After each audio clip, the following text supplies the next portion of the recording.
So, good evening everyone. So, share ko lang yung gospel sharing from Matthew 13 verse 1 to 23. So, today's gospel tells us that Jesus sat by the sea and began teaching the people through a parable. He said that the farmers went out to sow a seed. Some seed fell on the path, and the birds came and ate them. Some fell on the rocky road. They sprouted quickly because the soil was shallow. But when the sun came out, they withered because they had no deep root. Other seed fell on the thorns.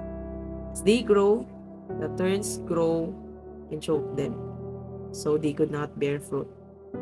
But some seed fell on the good soil. This grow well and produce an abundant harvest, some 100-fold, some 60, and some 30.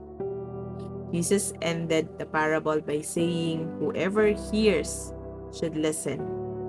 Later, Jesus explained the seed is the word of God, and the different kind of soil represent the different conditions of our heart. Napakaganda nung reflection sa gospel natin today. Dahil dito, pinapaalala sa atin ni Jesus na hindi ang seed ang problema. Seed is always good because it is God's word. Ang tanong, anong klaseng lupa ang puso natin? May mga pagkakataon na para tayong naririnig yung word, pero napapanood yung Bible reflection, pero paglabas natin ng simbahan o pagkatas nating makinig, parang wala nang nangyari. Mabilis nating nakakalimutan yung mensahe. Minsan naman para tayong rocky ground. Sobrang inspire natin. Tapos pagkatapos mag-pray, sinasabi natin, "Lord, magbabago na ako." Pero kapag dumating na yung problema, may utang, stress sa pamilya, may sakit, o may disappointment, mabilis ding nawawala yung faith natin. Siguro ito yung pinaka-relatable sa marami, yung turning grounds. Mahal natin si Lord, pero puno-puno yung isip natin ng worries. Paano babayaran yung bills? Ano kikita?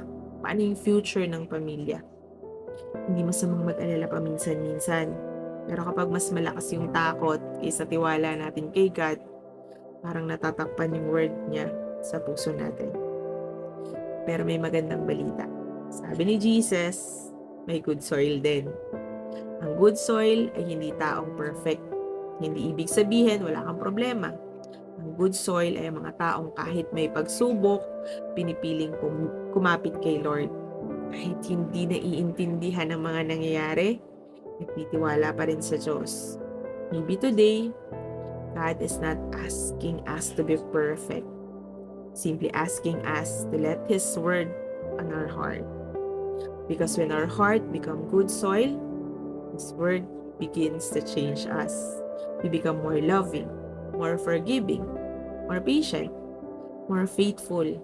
At hindi lang tayo yung nagbabago. Nagiging blessing din tayo sa ibang tao.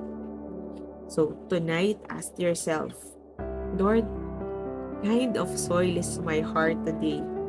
Am I allowing your words to grow? Or am I allowing fear, distractions, and worries to take over?" I choose to be a good soil and trust God will produce a harvest in our lives in His perfect time. Pray tayo.